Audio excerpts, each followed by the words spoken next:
Tatlong filmmakers mula sa Ilocos Norte, tampok sa Abreñan Film Festival.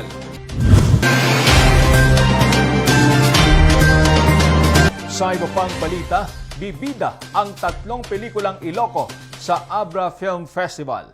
Magbabalita si Arnold Edu. Muling pinatunayan ang pagkamalikhain ng mga Ilocano, kabilang kasi ang 4 na pelikulang Ilocano sa opisyal na entries ng Cine Abreño 3rd Abreñan Heritage Film Festival. Ito ang panaglaga ni Melver Ritz Gomez, na imbag nga panagkasangay mo ng ni Gab Gantala, samit ken pait ni Edmar de los Santos at ang taluyon ni Jester Timothy Galano. Yung documentary na panaglaga o basket weaving na kasali sa Abreñan Heritage Film Festival ngayong taon ay patungkol sa ating mga Tinggian weavers sa Barangay Ugis, Nueva Ecija, Ilocos Norte. Ikwinento nila doon kung ano yung mga struggles nila sa paggawa nila ng mga baskets na yon. Ang naimbag nga panagkasangay mo nang ay tumatalakay sa paggunita ng isang anak sa kanyang ina. Yung pelikula, napakasimple lang ng kwento. Tungkol siya sa isang batang babaeng ginugunita yung kaarawan ng kanyang ina.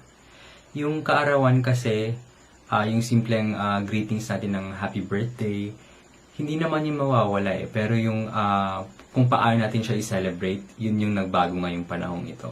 Kakaibang istorya rin ang bitbit ni Edmar de los Santos. Our short documentary film is all about the suka or vinegar makers in Ilocos. We all know that the northern part of the country is known for its distinct Sukang Ilocos and Basi wine made from sugarcane. Meanwhile, due to the COVID-19 pandemic, this industry is also greatly affected, which is why some Eat Can Pa Eat is the title of our short film. Daluyon o alon naman ang dala ni Jester sa nasabing film festival. Daluyan is a representation of the tragedy undergone by the main character of our film, and we also want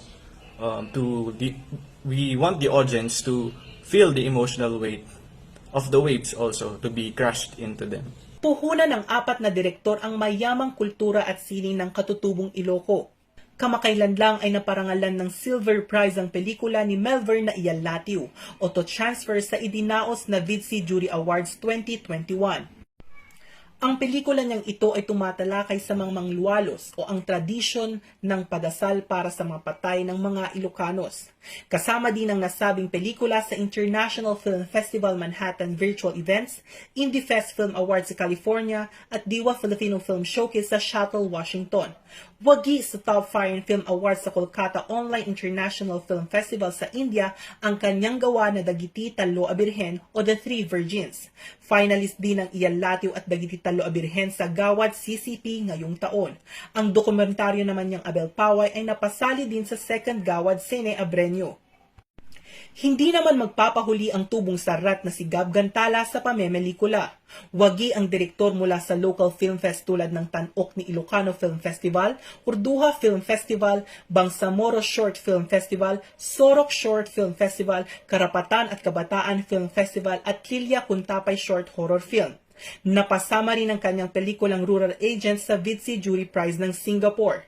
Best Film ang rekta sa Asian International Film Festival ng India. Napabilang din ang kanyang obra sa ilan pang international film fest tulad ng Leaf of Global sa UK, Hollywood Venus Awards sa Turkey, Kalakari Film Festival sa India, Andromeda Film Festival sa Turkey at Reels International Film Festival. Ang Abreñan Heritage Film Festival ay ang una at nag-iisang festival ng pelikula sa lalawigan ng Abra. Layunin itong makatulong sa pagsulong ng sining, kultura at pamana ng rehiyon ng Cordillera. Magsisimula ang nasabing film festival mula ika-6 hanggang 12 ng Setyembre.